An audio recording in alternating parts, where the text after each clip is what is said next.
On a vu Abraham, Yitzhak et Yaakov. On va dire que cette famille a été créée dans un but bien précis que la Bible et le Tanakh nous expliquent. Il faut bien entendu savoir le lire à travers les lignes et également se munir également de ce qu'on appelle la loi orale qui vient nous expliquer ensemble le but de la création du monde et bien entendu la mission que l'homme a à jouer dans cette création. Alors cet homme qu'on appelle Adam au tout début de l'histoire a raté un petit peu sa vocation puisqu'il a fauté. Et au fur et à mesure, on a vu que des occasions avaient été données et tentées par d'autres hommes, qui sont des autres Adam. Par exemple, on a évoqué Noach, Abraham et Yitzhak et Yaakov, qui sont en fait la perfection humaine et qui, ensemble, réussissent à former le projet divin. Et c'est pour ça que Dieu va, à partir de ce moment-là, décider que ces trois personnages vont être ensemble les fondateurs du futur peuple, du futur groupe d'hommes qui va réussir à mener à bien le projet divin. Alors on était arrivé à plus ou moins là. On avait évoqué aussi l'importance de Yerushalayim, qui était le point d'origine du monde et de l'homme. Et on va essayer de voir un petit peu comment on est passé de cet homme à la famille. Et bien entendu, aujourd'hui, on va essayer de comprendre comment on passe de cette famille à un peuple qui va être le peuple juif. Qu'est-ce qui va faire que le peuple juif va être formé? Est-ce qu'il aura une religion? Est-ce qu'il va avoir un mode de vie? Est-ce qu'il va avoir un comportement spécial? Et comment on va faire ce passage de la famille juive au peuple juif? Voilà, donc on va commencer.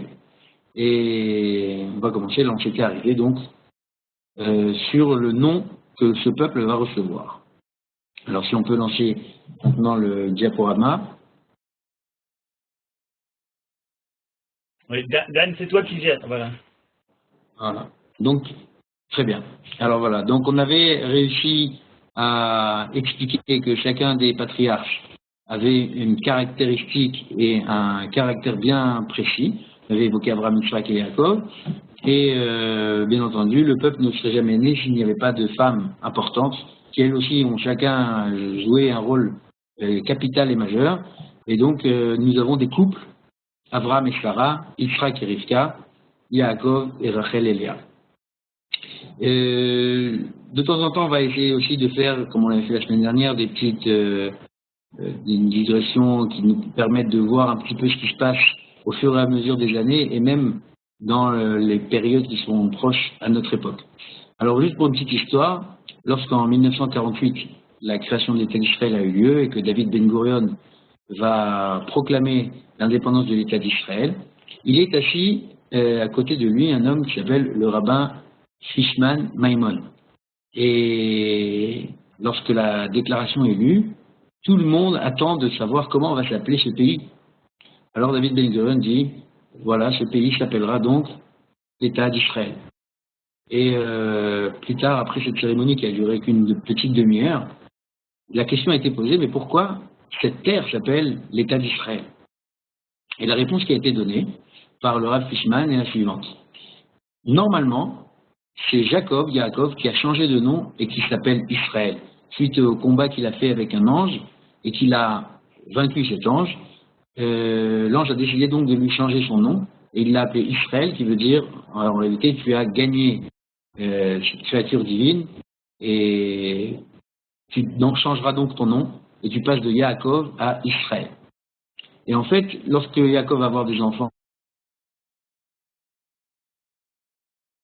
ils vont s'appeler les enfants d'Israël, mais on ne voit jamais que la terre s'appelle Israël. Alors le Rav Fishman Maimon nous a dit, à ce moment-là, en 1948, que l'État doit s'appeler Israël également. Car si vous regardez le nom Israël, on peut voir qu'il est composé de différentes lettres. Alors, on va voir si j'arrive à faire ça. Voilà. La première lettre, non, les couleurs n'arrivent pas.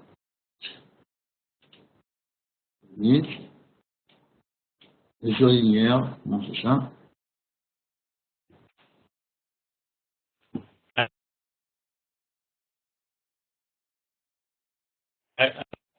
La flèche.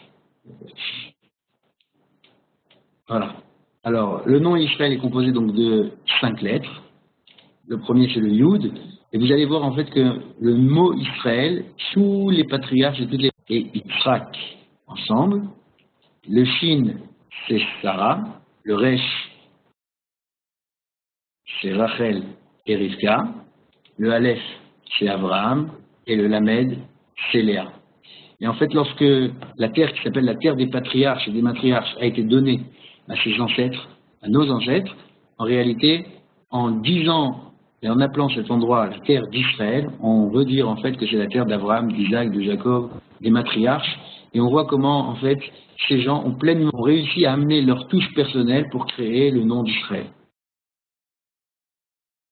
On va retrouver donc ce caractère dans leurs enfants, qui vont être les 12 enfants d'Israël. Et en fait, lorsque on passe de cette famille à la communauté juive, qui est composée de 12 tribus, on peut voir que chaque tribu va en réalité montrer un caractère spécifique et une qualité propre à chacun.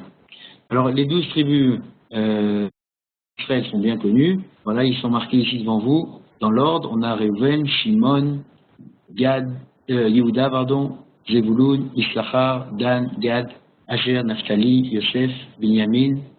Et il nous manque bien entendu, voilà, Shimon et Lévi qui étaient sur la même ligne. En fait, on a 12 tribus. Et en fait, la plus belle bénédiction qui a pu être donnée à ces enfants-là, c'est lorsque Yaakov se trouve sur son lit de mort en Égypte, et il va bénir ces 12 enfants qui viennent de se retrouver, en fait.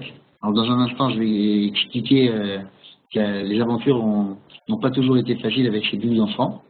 C'est un peu comme dans toutes les familles juives, hein, il est très difficile d'unir et de réunir tout le monde autour d'une même table et autour du parent.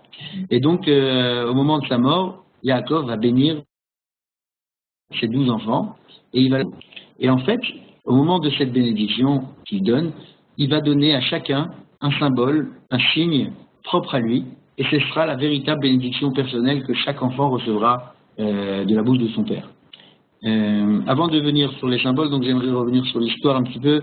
Une fois que ces 12 enfants sont nés et qu'ils vivent en Israël et que apparemment le passage et le maillon du futur et de l'avenir vient d'être créé, on se retrouve dans une belle galère. C'est qu'en fait, il y a un enfant qui dérange, qui s'appelle Yosef, et personne ne peut accepter son comportement, qui est très proche de son père, certes, qui est très aimé de son père, voire même plus aimé que les autres. Et donc les frères vont commencer à jalouser un petit peu Yosef, à tel point qu'ils vont le détester, qu'ils ne pourront même plus parler avec lui et lui dire bonjour, ou à chaque fois qu'ils parleront avec lui, ce sera une dispute. Et donc ils vont décider de se débarrasser de ce Yosef, ils vont le vendre en Égypte, ils vont le rendre esclave, ils vont le vendre pour une poignée d'argent, et Yosef se retrouve donc écarté de sa famille, écarté de son père, sa mère n'était déjà plus de ce monde. Et une fois débarrassés de cet enfant, les 11 frères restants pensent désormais pouvoir créer une nouvelle famille après avoir écarté donc Yosef qui les dérangeait. L'histoire va être bien entendu bien orchestrée par Dieu qui a un projet bien précis, c'est que 12 enfants doivent vivre ensemble et doivent s'entendre, quand bien même ils sont différents, quand bien même chacun a un caractère, et quand bien même chacun agit selon son bon vouloir. Et l'histoire va faire que, justement, ces 12 enfants vont se retrouver en Égypte. Le chef va essayer, je ne veux pas maintenant rentrer trop dans les détails, mais par suite de stratagèmes, le chef va réussir en fait à réunir ces 12 frères sans pour autant se venger sur eux, et va faire en sorte qu'ils se retrouvent en Égypte autour d'une ronde familiale. C'est marrant que ça a été fait d'abord autour d'une table familiale, et ils ont fait un repas ensemble. Et lorsqu'ils se retrouvent, eh bien, Yosef s'identifie et leur dit, c'est moi Yosef, votre frère que vous m'avez vendu. Alors maintenant, il faut qu'on vive ensemble, il faut qu'on s'accepte. Et le plus important, c'est que vous me ramenez papa ici, Yaakov en Égypte, pour qu'on puisse finir ces derniers jours ensemble en Égypte. Et c'est comme ça que Yaakov va débarquer en Égypte, alors qu'il n'était pas tout à fait, on va dire, d'accord avec cet avis, mais en tout cas, Dieu est venu et a appuyé, a même demandé à Yaakov d'accepter cette décision, et il est donc arrivé en Égypte.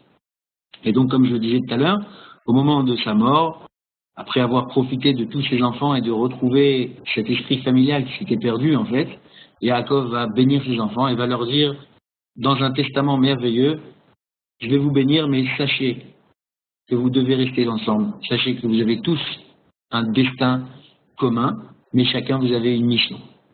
Et en fait, on arrive un petit peu à comprendre le rapport et la connexion qu'il y a entre l'individualisme et le collectif.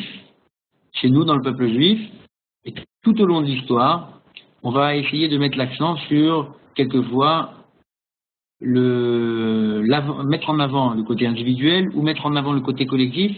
Et en fait, ce que les bénédictions de Yaakov nous montrent, c'est qu'il y a une connexion directe entre l'individu et le tzibour et le klal et le collectif. Les deux vont de pair. Chacun, par exemple, ça s'exprime donc dans les commandements, chacun doit mettre cette filine, mais au moment où on met chacun cette filine, il faut être au moins 10 personnes pour faire la tfila. Chacun doit avoir une femme et se marier, et pourtant, ensemble, on forme une famille. Et tous ces commandements et toutes ces mitzvot qui vont nous être donnés sont en fait à chaque fois liés entre l'individualisme et le collectif. Il est interdit d'effacer l'individualisme, il est interdit de ne faire que du collectif, et il faut faire le pont entre ces deux choses-là. Donc les 12 tribus vont recevoir chacun un symbole. C'est intéressant de voir les symboles qu'ils ont reçus, tout simplement parce qu'en fait ils évoquent les caractères de chaque enfant. Alors si on prend par exemple voilà, Jévouloun a reçu comme symbole le bateau.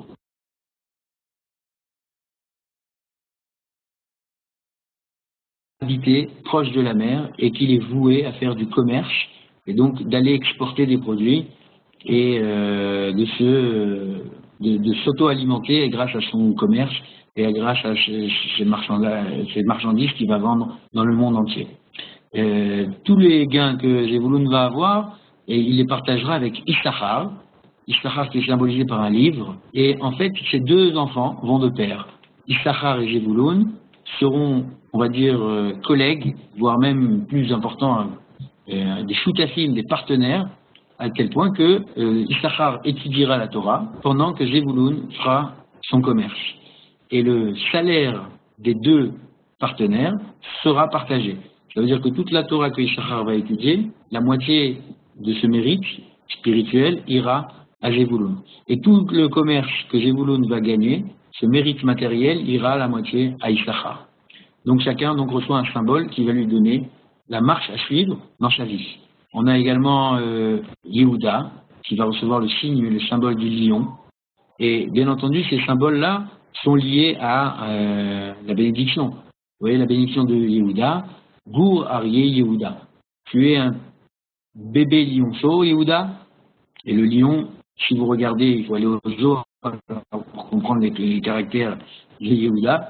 Et bien lorsque vous voyez le lion, eh bien il est le roi des animaux. C'est celui qui est prêt à bondir pour défendre sa troupe. Et c'est ce que Yehuda a fait justement en Égypte. Il était le premier à bondir pour défendre ses frères, pour essayer de garder cet esprit familial.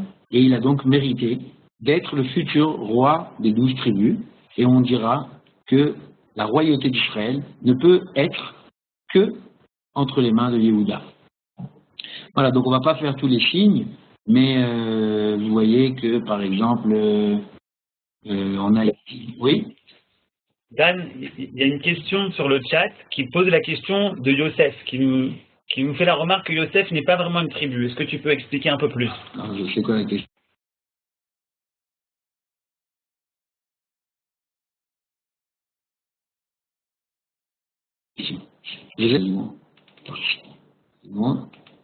Ouais, alors Joseph n'est pas une tribu. C'est vrai que lorsqu'on regarde dans les 12 tribus, Joseph est compté.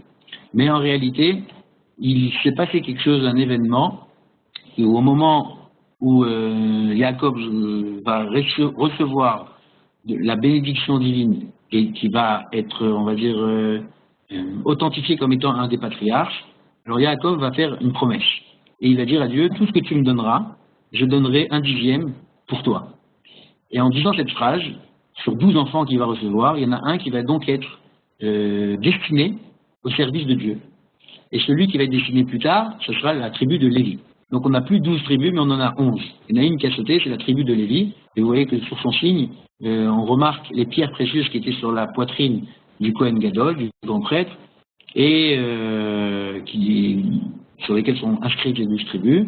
Et c'est cette tribu qui va être le responsable du culte et de la connexion entre Dieu et le peuple.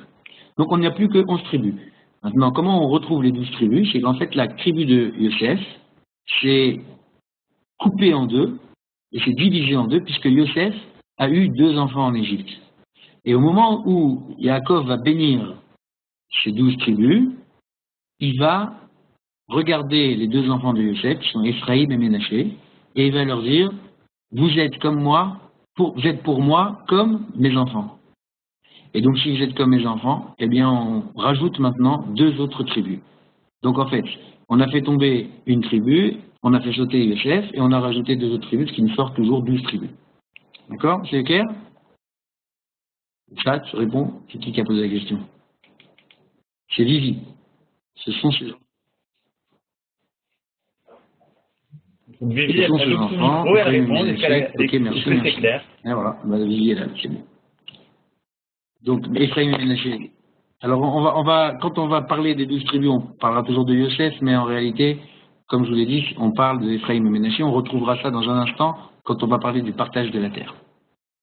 Donc voilà, on a donc les 12 tribus avec leurs bénédictions, avec leurs symboles, et chacun a un rôle à jouer.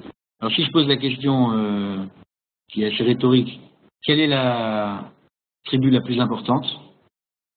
Eh bien, il faudra dire, c'est la tribu. Eh bien, c'est toutes les tribus. Chacun a un rôle à jouer. On a besoin de tous. Et il n'y a pas de tribu plus importante que l'autre. Bien entendu, chacun a un rôle à jouer. Et donc, on ne va pas dire que c'est la tribu de Lévi qui est plus importante. Surtout parce que je m'appelle Dan Lévi, c'est pas pour ça. Mais ni le roi, ni la Torah, chacun a son rôle à jouer. Alors, si vous voulez bien, on va essayer maintenant de comprendre un petit peu ce qui s'est passé avec ces 12 tribus. Parce que si l'histoire aurait pu s'arrêter là et que tout le monde a été béni, figurez-vous que des nouvelles catastrophes vont arriver. Ces catastrophes s'appellent l'esclavage. Donc tout le monde est en Égypte, les 12 tribus vont périr et vont disparaître, mais leurs enfants vont prendre la suite. Et en fait, en étant en Égypte, ces 12 tribus, qui sont maintenant assez nombreux quand même, vont se retrouver entre les mains d'un homme qui va, alors pour reprendre un petit peu le cours qu'on a fait la semaine dernière, un homme qui se prend pour Dieu. Un homme qui va essayer de remplacer la présence divine sur terre.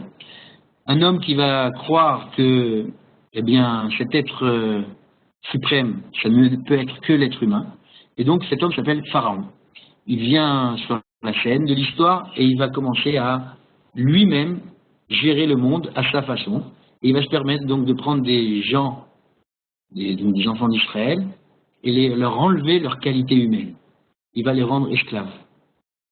Et on assiste à ce moment-là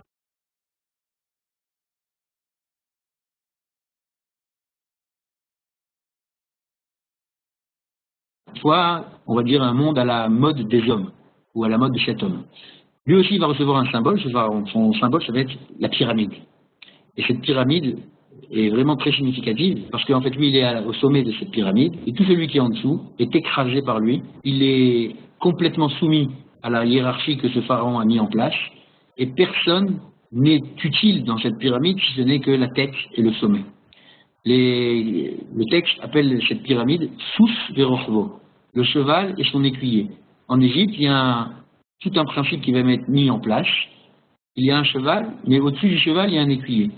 Et chaque écuyer devient à son tour un propre cheval d'un autre écuyer. Et le dernier, celui qui est le plus en haut, c'est l'écuyer final qui s'appelle Pharaon. Et les enfants d'Israël perdent leur qualité humaine, ils perdent leur projet, ils perdent le sens de leur vie, ils perdent leur liberté, et ils se retrouvent donc en Égypte, complètement asservis, esclaves, hommes, esclaves d'autres hommes, mais ils perdent, en fait c'est une déshumanisation totale, ils sont uniquement, ils vivent pour travailler, ils ne peuvent rien faire d'autre, ils n'ont aucun but dans leur vie si ce n'est que remplir la construction de ces pyramides. Alors bon, historiquement, c'est pas tout à fait exact que ce soit les Juifs qui ont construit les pyramides. Ils ont créé des villes comme Pithom et Ramsès, mais en tout cas, ils ont construit le symbole de l'Égypte à cette époque, c'est-à-dire le symbole de Pharaon.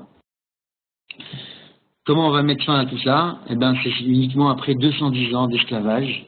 Et dans un instant, on va essayer d'expliquer un petit peu pourquoi Dieu nous a laissé rentrer dans ce pétrin et où nous a mis dans ce pétrin. Et vous allez comprendre qu'en fait, on ne peut réussir sa véritable vocation d'homme que lorsqu'on comprend véritablement qu'est-ce qu'un être humain, qu'est-ce qu'un homme.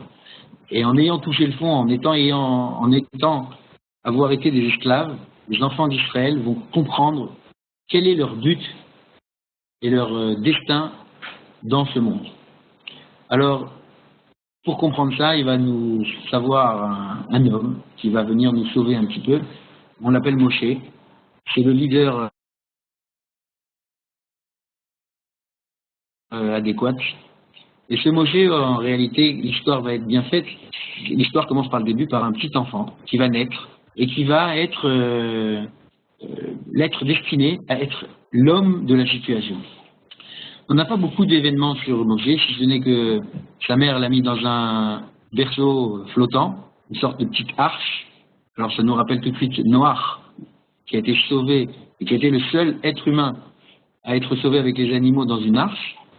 On appelle cette petite arche la Teva de Moshe.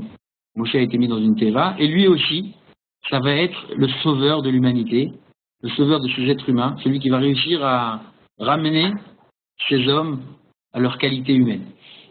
Alors les seules choses qu'on a sur Moshe, c'est que sa maman l'a mis dans une arche, parce qu'en fait à cette époque il y avait un décret de Pharaon qui fallait tuer tous les enfants mâles qui naissaient chez les enfants d'Israël, et pour lui sauver sa vie, il a été placé dans cette arche, abandonné sur le Nil, et comme par hasard, qui n'est pas un hasard bien sûr, recueilli par la fille de Pharaon, qui va donc faire grandir Moshe, et dans le palais du Pharaon même, Moshe va grandir. On n'a pas beaucoup d'événements, donc, comme je vous dis sur le texte, mais les premiers événements qu'on a, c'est les sources que je vous ai ramenées maintenant et qu'on va essayer de lire ensemble. Alors la première source qu'on a lorsque Moshe grandit, la voilà, Vaï bayamim haem, Vaïgdal Moshe vayetse el Echav. Et en ces jours-là, Moshe avait grandi et il est sorti vers ses frères. Vayar besivlotam, et il a vu leur souffrance. Alors déjà, on peut bien entendu comprendre la première des qualités de Moshe, c'est qu'il est sorti vers ses frères. Et de là, nous montre un petit peu le texte que Moshe n'a grandi que parce qu'il est sorti vers ses frères. Le grandissement de Moshe n'a pu être possible alors qu'il était dans le plus grand des endroits, dans la maison de Pharaon. Moshe a grandi car il est sorti vers ses frères. Et surtout, ça ne suffit pas de sortir, mais il faut comprendre un petit peu ce que leurs frères ont subi, et il a vu leur souffrance. Et alors, lorsqu'il voit ces souffrances, il se porte sur un cas personnel. Encore une fois, regardez comment on voit le rapport ici entre le collectif et l'individualisme. C'est vrai que d'abord Moshe a compris que ses frères souffraient, le collectif souffrait, mais il a été capable également de voir la souffrance individuelle d'un homme. Vayar ish mitri, il a vu un homme égyptien, maké ish ivri me'echav, qui frappait un homme hébreu qui faisait partie de ses frères. Donc c'est vraiment, ça crie là dans le verset, que Moshe est capable donc de voir en général la souffrance du peuple, mais de voir également la souffrance d'un homme, et qui appartient à ce peuple. Et Moshe va, bien entendu, réagir, va yifen kovacho, il se tourne d'ici et d'ici. Alors ça c'est aussi des mots qui sont un peu répétitifs dans la Torah. En gros, on dirait, il s'est tourné de par-ci et par-là. Bon, alors on peut dire il a fait le tour. Et bien entendu, si on reste dans la même veine, on pourrait dire Vaïfen Kovacho, il s'est tourné à droite, à gauche, par-ci, par-là, sur le côté individuel, sur le côté collectif. Et alors qu'est-ce qu'il a fait? Vayar ki en ish. Il a vu qu'il n'y avait aucun être humain qui était là. Il a vu que cet homme qui frappait qui était pour lui un Ish Mitzri, n'en était pas un. Il a vu que cet homme Ish Ivri n'en était pas un aussi. Et bien entendu, le pshat, le texte reste et nous dit, il a vu qu'il n'y avait personne, alors il a pu faire son acte de justice, Vayar et Amisri, il a frappé l'Égyptien, Vaitmeneu Bachol, et il l'a enterré dans le sable. Donc Moshe va faire justice pour un homme, il va être complètement, on va dire, soumis à cette adhésion qu'il a, ce destin humain, de chercher l'homme, et lorsqu'il voit qu'il n'en a pas, c'est lui-même l'homme, il se lève et il répare la faute humaine, celle d'un Égyptien qui a cru être un écuyer par rapport à un cheval, celle d'un Égyptien qui se permet de s'ériger sur un homme et de le rendre aussi vil qu'un animal. Alors Moshe le tue et l'enterre. Notons que quand même Moshe lui donne à cet homme qui se comporte très mal, quand même une sépulture, un respect, ou aussi on peut dire que même s'il l'a enterré pour se protéger, puisqu'il a vu qu'il n'y avait pas d'homme et qu'il cherchait à se cacher, on peut dire quand même qu'il lui a donné un dernier, on va dire un dernier respect avant de l'abandonner dans le sable.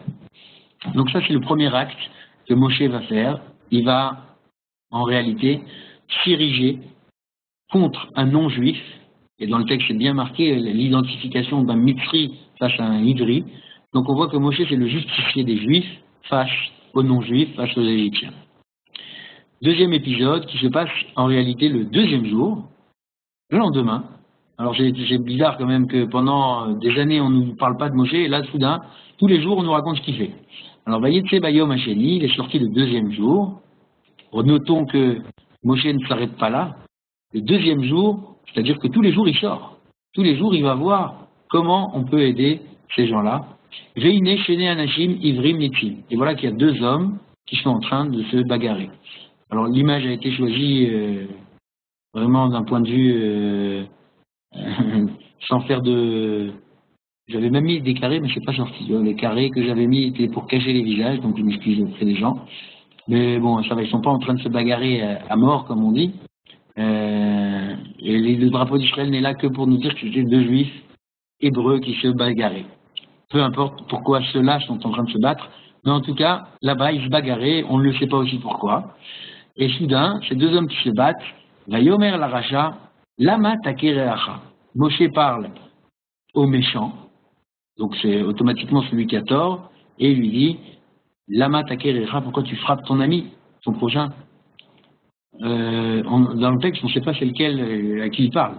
C'est qui le méchant? Quand on voit deux personnes se bagarrer, il faut être là au début de l'histoire pour savoir qui est le méchant. Eh bien, le texte nous dit que le méchant ici, c'est celui qui a frappé, qui a levé la main sur son prochain. Alors, Vayomer, l'autre lui répond, puisqu'il est attaqué maintenant, celui qui a levé la main, Vayomer mi samcha le ish shar veshofet. Et cet homme-là, qui est accusé par Moshe, lui se permet de lui dire, mais qui c'est qui t'a placé comme un homme, et comme un justicier ou comme un juge sur nous? Les ish shar veshofet, allez-nous. Regardez comment le mot ish et anashim revient vraiment presque dans tous les versets. Et la question finale qui est rhétorique, Aleorgeni ata omer kasher arakta et mitzri. Alors qu'est-ce que tu vas faire maintenant? Est-ce que tu vas me tuer comme tu as tué l'Égyptien hier? Vayira Moshe vayomar. Et là Moshe a pris peur et il a dit Achen noda adava, la chose est sue. Effectivement, la chose est sue. La chose c'est que hier j'ai tué un Égyptien.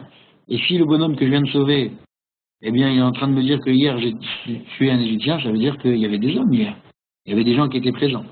Alors d'où cet homme-là sait ce qui s'est passé hier? Tout simplement, on est obligé de dire que le bonhomme qui est en train de se battre maintenant, c'est celui qui était là hier. Et en fait, c'est le personnage que Moshe a défendu hier qui est en train d'avoir des histoires et qui essaye d'accuser Moshe et de lui dire tu n'as pas à être le justicier ici, personne ne t'a placé et tu n'as pas à t'ériger sur moi. S'il y a quelqu'un qui doit s'ériger sur moi, c'est Pharaon ou l'Égyptien qui m'a frappé hier, mais toi, c'est comme moi. Et donc Moshe, qui essaye de faire justice entre deux juifs cette fois, Il n'y a aucun Égyptien dans le coup, mais on voit que Moshe essaye vraiment de s'ériger dans la justice et de faire justice, que ce soit avec des non-juifs, que ce soit avec des juifs eux-mêmes. Et il essaye justement de montrer son caractère qui va être la justice. Troisième épisode, qui va être donc dans la référence que vous voyez, chez Mode Perek Gimel, c'est quelques jours plus tard, en fait, Moshe va être, puisqu'il sait que la parole, c'est-à-dire la chose, le crime qu'il a commis est connu maintenant, Moshe va donc s'enfuir, il quitte l'Égypte et il s'en va dans un pays qui s'appelle Midian. Et là-bas, lorsqu'il arrive, il se trouve que Moshe va découvrir que des troupeaux attendent leur tour pour puiser de l'eau. Et ces troupeaux sont accompagnés par de jeunes filles qui sont des bergères. Et là, soudain, arrivent des bergers qui poussent ces bergères et qui s'irigent et qui évitent de faire la queue pour attendre leur tour. Et Moshe va venir et va s'ériger contre ces bergers, va rétablir l'ordre et la justice et va dire à ces bergers, vous laissez boire ces bergères, elles étaient là avant vous. Et donc Moshe est aussi le justicier, pas seulement des juifs envers les Égyptiens, mais aussi envers des gens qui n'ont rien à voir. Et on l'appelle l'homme de la justice. Cet homme qui, plus tard, va récupérer le nom de Isha Elohim. À chaque fois que le mot Elohim est utilisé dans la Torah, il est également attribué à un juge et à quelqu'un qui ramène les lois de Dieu sur terre. Isha Elohim, l'homme de la justice, l'homme de Dieu, et également l'homme, le justicier. Donc Moshe va être l'homme qui va être choisi pour faire justice aux êtres humains, à Adam, et il va être envoyé donc en Égypte pour sauver le peuple juif d'esclavage. Dieu va en même temps, par la même occasion, aider Moshe dans sa mission, et il va se présenter et remettre les choses au clair chez Pharaon. Alors il va lui dire, écoute Pharaon, puisque tu ne connais pas comment le monde fonctionne, bien je vais me présenter à toi, je m'appelle Dieu, et voilà qu'est-ce que j'ai déjà fait dans le monde. C'est moi qui ai créé le monde. Et il va, à travers les 10 plaies d'Égypte, se présenter et lui dire que c'est lui le Dieu qui gère les minéraux. Alors c'est le Nil qui est symbolisé par les minéraux. C'est le Dieu qui a créé les végétaux. Donc lorsqu'il y aura par exemple des sauterelles qui vont s'attaquer à la nature et aux récoltes, c'est lui qui gère également les animaux, avec la plaie des bêtes féroces ou des grenouilles. C'est lui qui gère également les intempéries, les grêles, le soleil. Et quand Dieu décide qu'il n'y a plus de soleil, eh bien, il y aura des ténèbres. Et c'est lui également qui va gérer l'homme, avec des plaies qui s'attaquent à l'homme, comme les poux, comme chérine, les ulcères, ou alors, bien entendu, comme la 10e plaie, qui est la mort des premiers-nés. Et en fait, après les 10 plaies, Pharaon a compris que ce Pharaon n'est rien d'autre qu'un homme, et qui n'est pas Dieu, et qui n'a rien créé, et qui au contraire, chaque être humain, chaque Adam, a le droit de vivre sur terre et d'être un homme libre. Et ça va être donc ce qu'on appelle la sortie d'Égypte, grâce à, on va dire, ces plaies, et grâce à la mission que Moshe a de faire sortir les enfants d'Israël d'Égypte, mais surtout de ces symboles de pyramides et de tout ce qu'on a expliqué tout au long de ce cours. L'histoire n'est toujours pas finie encore et Moshe va amener les enfants d'Israël devant la mer alors qu'ils sont libres et qu'ils ont été libérés du joug de Pharaon. À ce moment-là, ils arrivent devant la mer et Pharaon essaye de regretter un petit peu son acte et se met à la poursuite des enfants d'Israël. C'est dommage de perdre toute cette main-d'œuvre. Donc il se court derrière, on arrive à l'épisode de la mer Rouge. Moshe va ouvrir la mer et va permettre, grâce à Dieu bien entendu, le passage des enfants d'Israël de l'autre côté de la mer. Et à la fin de l'histoire, vous la connaissez tous, la mer va se refermer sur les Égyptiens qui rentrent à leur tour et l'Égypte disparaît sous les flots de la mer Rouge. Et c'est toute la culture pharaonienne qui va s'écrouler, puisque une chanson va être chantonnée par les enfants d'Israël qui dira « Sous verorvo Rama Vayam ». Le cheval et son écuyer a été jeté dans la mer. Cette thèse, on n'en veut pas. Gloire à Dieu, gloire à Moshe. Et donc le fameux passage qui dit « Vayaminu Bachem Ouv Moshe Avdo, ils ont cru à ce moment-là d'une émouna, une foi très forte en Hachem et en Moshe son serviteur. Et vous voyez comment sur ce verset, on peut voir le projet divin et le projet humain sur une même ligne. Et les enfants d'Israël comprennent à ce moment-là, au moment de ce passage et au moment de cette chanson, quelle est leur mission, quel est leur but, pourquoi Dieu a créé le monde et comment surtout il faut se comporter. À la fin de la Shirat Hayam, de ce chant merveilleux que l'on récite tout au long de nos prières tous les jours, il y a le but du peuple juif. Machon Leshiktera Pa'alta Hashem, à la fin, il faudra créer Mikdash Hashem Konenu Yadera, il faudra créer un sanctuaire à un endroit précis pour que la loi de Dieu et le destin du monde soient réunis. Et bien entendu, on a ici une allusion au Mikdash Hashem, au temple qui viendra se poser exactement sur l'endroit où tout a commencé, là où il y a eu, bien entendu, le rocher de la création du monde. Mais pour l'instant, on n'y est pas encore, on a juste passé la mer. Donc venons voir qu'est-ce qui se passe après, comment on va rendre cette communauté, comment on va la faire devenir un peuple. Alors, la construction d'un peuple, et c'est aussi étonnant que ça puisse l'être, c'est que le peuple juif reçoit son nom de peuple avant tout par Pharaon. C'est le premier Pharaon qui va appeler cet ensemble communautaire un peuple.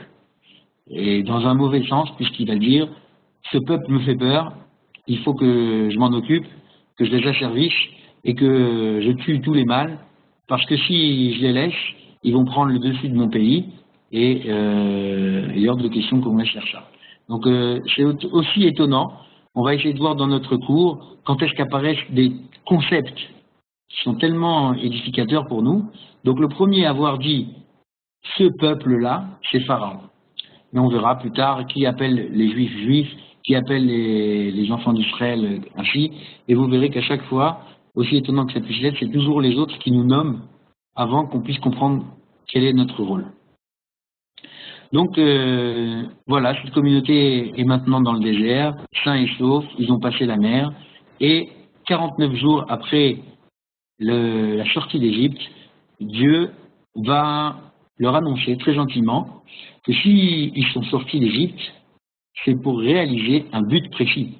La liberté n'est pas de faire ce qu'on veut et de faire ce qui nous intéresse dans la vie.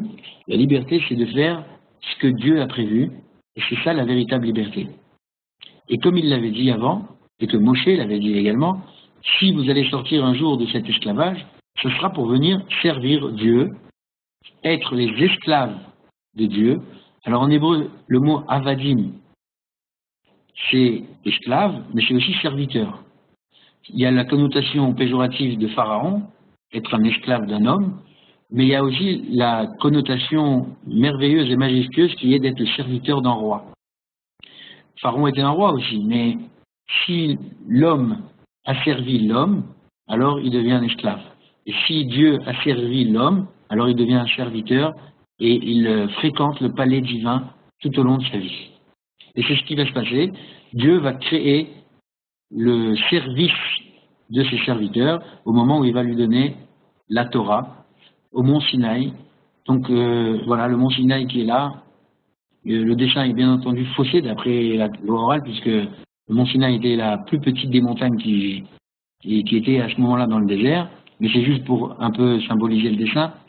Et on voit donc que 49 jours après le don de la Torah, la fête qu'on a fêtée il y a quelques jours, Shavuot, qui vient pour commémorer l'événement le plus, on va dire, le plus fondateur dans toute cette histoire juive qui va être passée et future, c'est-à-dire créer un peuple et lui donner la Torah, cette loi qui va lui permettre de régir son comportement tous les jours, pour tout le monde, et que chacun puisse trouver son but et sa mission sur terre. Cette Torah va être donc les 2 tables de la loi, en pierre, qui vont être écrites de la main de Dieu, et qui vont être données à Moshe, qui doit maintenant les amener au peuple juif. Malheureusement, il y a eu un petit problème avec le veau d'or, et les tables de la loi ont été cachées, Et j'aimerais qu'on arrive à cet événement. Donc voilà, ce qui était prévu, c'était que Moshe amène la loi et qu'on place cette loi dans la boîte qui est ici, qu'on appelle l'Arche Sainte, et ensuite qu'on crée un mini-temple, ce qu'on appelle un tabernacle, un mishkan, pour mettre cette loi à l'intérieur et que les enfants d'Israël habitent tout autour de cette loi et qu'ils s'imprègnent de cette loi et qu'ils l'appliquent. J'aimerais que vous montrez un petit peu cet épisode qui est tragique, qui s'appelle l'épisode du veau d'or, dans lequel Moshe descend avec la loi et ça y est, dans les derniers instants qui précèdent la vision terrible que Moshe va avoir, Moshe est censé donner la loi et une fois pour toutes, on est censé la garder. Et là, lorsque Moshe voit le veau d'or, il se rend compte que les enfants d'Israël ne sont pas les serviteurs de Dieu, mais qui sont en fait leurs propres esclaves. Ils ont fait Oved Avodah Zara, ils ont fait de l'idolâtrie. Et regardez comment les termes sont utilisés. Oved Avodah Zara, c'est des serviteurs qui vont ne pas remplir leur fonction et qui vont faire un autre service, un service étranger. Avodah Zara, c'est traduit de l'idolâtrie, mais en réalité c'est un service étranger à ce que je dois faire. Et donc Moshe voit ça et il hésite un instant. Et l'hésitation qu'il a, elle est d'une fraction de seconde. Qu'est-ce qu'il fait? Cette loi ne peut plus être appliquée. D'un autre côté, on ne peut plus la rendre à Dieu. Alors ce qu'il va faire, c'est qu'il va briser la loi et il va, grâce à cet acte-là, qui est de sa propre initiative, il va en réalité empêcher le peuple juif de recevoir la loi. Et s'ils ne reçoivent pas la loi, alors ils n'y sont pas soumis. Et c'est comme ça qu'en fait, il va réussir à sauver le peuple juif d'une extermination que Dieu avait prévue en voyant ce service. Et donc, le dernier verset de la Torah nous dira que lorsque Moshe va mourir, on a une phrase qui vient résumer ce que cet homme a fait. Ulchol hayad achazaka, ulchol amora agadol, asher asa Moshe le'enei kol Israël, c'est les derniers mots qui finissent la Torah. Pour toute cette main forte et pour tous les prodiges grandioses que Moshe a fait aux yeux de tout Israël. Et on aimerait bien comprendre quels sont ces grands prodiges et cette grande main forte que Moshe a eue. On a besoin donc de lire Rashi qui nous explique quelle est la main que cet homme a fait envers Israël. Et Rashi nous dit Shenasu libo lishbor aluchot leenehem. Cette belle initiative, cet acte merveilleux que Moshe a dû faire pour casser les louchot devant leurs yeux. Shenehemar, Mashab berem leenehem, je les ai cassés devant vos yeux. Veiskima da'at akadosh baruch hu le da'ato. Et Dieu a approuvé la décision de Moshe, comme il est dit, Asher Shibarta, cette table de la loi que tu as cassée. Dieu a imputé la responsabilité à Moshe d'avoir cassé ces lois, mais en réalité, quand il lui dit, tu as fait des grands actes d'avoir cassé ces tables de la loi, il lui dit, Ishar kochacha et Shabarta. Tu as bien fait, en gros on dirait bien joué, d'avoir cassé ces lois, d'avoir cassé cette table de la loi, car si tu n'avais pas fait ça, eh bien, il n'y aurait eu aucun être humain apte à recevoir la loi, et le monde serait retourné dans le plus grand des déluges, le plus grand tohu-bohu qu'il y avait, et Moshe a réussi donc à tenir la barque, à sauver le monde, à être le Noé de sa génération, celui qui a sauvé le peuple juif. Donc le peuple juif va à nouveau demander pardon à Dieu, et par l'intermédiaire de Moshe, ils vont recevoir donc un autre exemplaire de la loi, cette fois qui sera écrit de la main de Moshe, et ils vont le placer donc dans l'Arche Sainte. Et le jour où les deuxièmes tables de la loi vont être données, ce sera le jour du grand pardon, le jour de Yom Kippour, où en fait, pour toutes les générations à venir, ce jour restera comme étant le jour où on peut demander pardon à Dieu, et bien entendu, si on le fait sincèrement et comme la loi le demande, alors on peut être pardonné et nos fautes seront effacées, comme si qu'elles n'avaient jamais existé. Et c'est à partir de ce moment-là que va être initié le jour du grand pardon. Et vous voyez comment en fait l'histoire juive, qui sont des histoires marquées dans la Bible, vont devenir des pratiques juives. Et dans notre religion, la pratique est en réalité tout le temps liée à des événements historiques et ont un rapport avec l'histoire. et qui vont nous montrer tout simplement que ce ne sont pas seulement des commémorations historiques, mais qui sont des marches à suivre et des comportements à avoir. C'est pour ça que des fois le terme de religion ne convient pas, puisque un mode de vie n'est pas une religion. Une religion est censée être un dogme ou des pratiques que l'on fait, et pouvoir se détacher à un moment donné de ces pratiques quand je ne suis pas dans un lieu de culte ou autre. Alors que chez nous, les Juifs, c'est pas du tout comme ça. Nous, on a une pratique, mais on a également un comportement à avoir, un but à répondre. Et c'est en ça que la religion juive, en réalité, n'est pas qu'une religion, mais également un mode de vie. On aura l'occasion d'en revenir plusieurs fois dans nos conférences. Est-ce que vous avez des questions sur ce qui vient d'être dit ou sur... on approche vers la fin du cours, donc si quelqu'un a des questions, c'est le moment.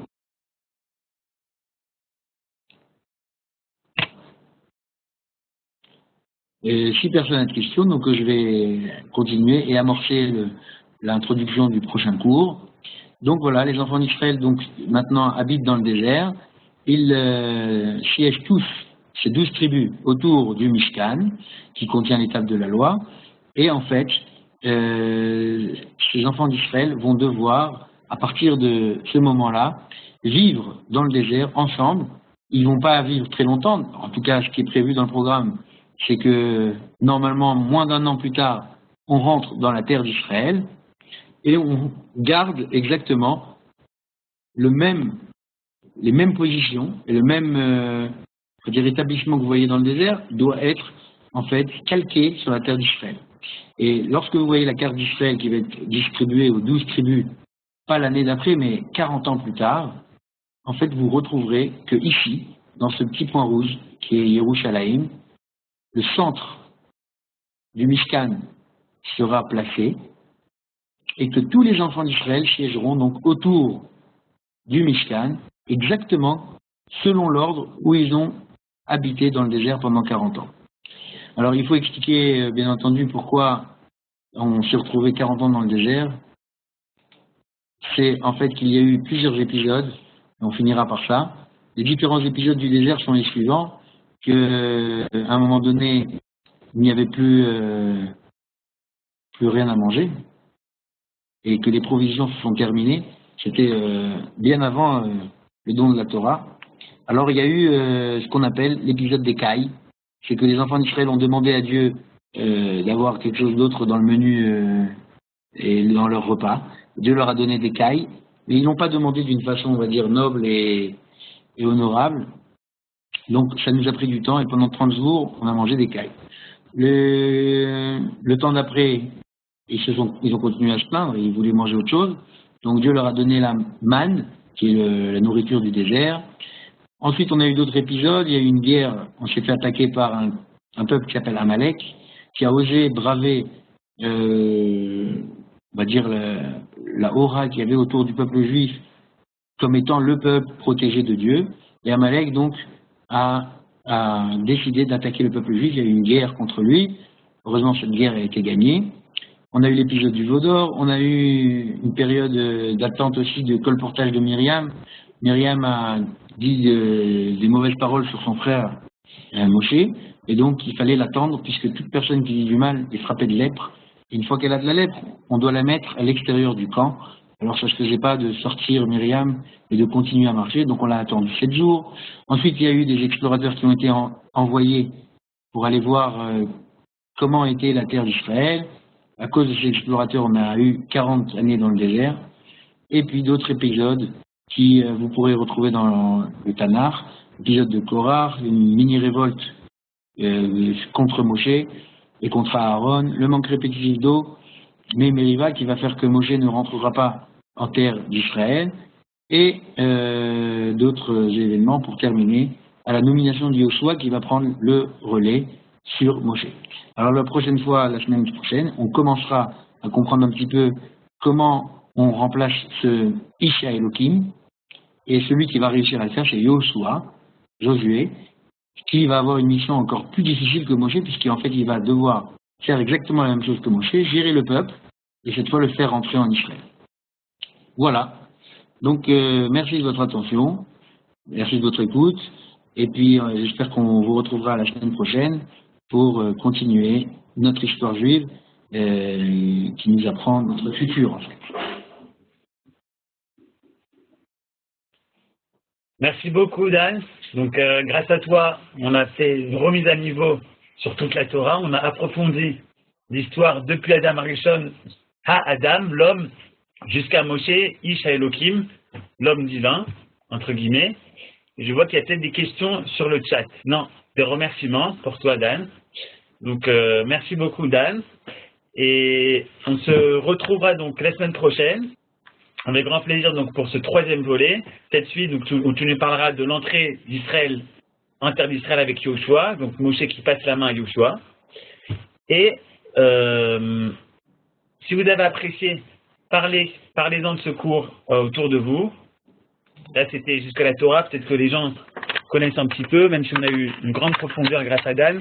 Là, ça commence à être encore moins connu malheureusement, Yoshua, Shoftim, etc.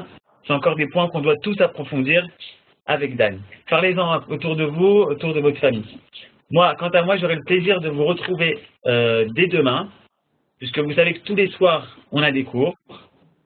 Et je vous retrouverai demain pour un cours spécial, ici, avec le professeur Noir Dana Picard, qui est un grand scientifique et qui connaît des connaissances en Torah énormes. Et il nous parlera demain, je pense que c'est le nombre d'or. Si j'ai bien suivi, je crois que c'est 1,666. Il nous parlera du nombre d'or et de la Torah. Dernière chose, si vous voulez rattraper, si c'est la première fois que vous êtes au cours, vous voulez écouter le premier cours où je suis là, les cours vont être en ligne. À partir de demain, vous rentrez sur linmod.org et vous allez dans le cours de Dan Levy. Et en dessous, selon les dates, il y aura les interventions qui sont mises en ligne. Donc vous pouvez revoir les cours pour encore plus de précision en vidéo. Voilà, je pense que j'ai tout dit. Si vous avez encore des questions, c'est le moment. Et sinon, pour encore plus de cours, rendez-vous sur lilmod.fr. Merci Dan. Shalom et Leitraot. Shalom.